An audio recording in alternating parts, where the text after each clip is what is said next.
হারামজাদা, তোর এত বড় সাহস, তুই আমার পাতের ভাঙা ফেলছিস, তোরে কিন্তু কেমন মামা। কিন্তু। তুমি আর মারতাছো কিসের জন্য?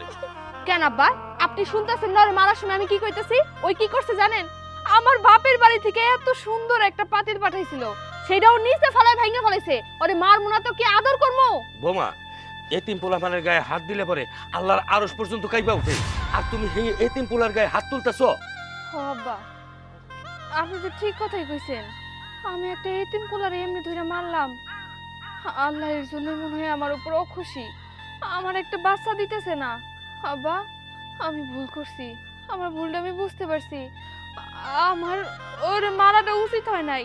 বাবা, তুই এদিকে আয়। আমি তোর উপর অনেক অন্যায় করছি, অনেক অত্যাচার করছি। আমি তোর মামি হয়ে তোর কাছে মাপ চাইতেছি। আমার ভুল হয়ে গেছে, আমি আমার ভুলটা বুঝতে পারছি। আজকের পর থেকে আমি তোর কোনোদিনও মানবো না, তোর অনেক আদর করবো। আব্বা, আপনি রকি নিয়ে থাকেন, আমি দেখি রান্না চলে দিই। শুকর আলহামদুলিল্লাহ, আল্লাহ তোমার যে হেদায়েত দান করছে। আল্লাহ শুকর আলহামদুলিল্লাহ।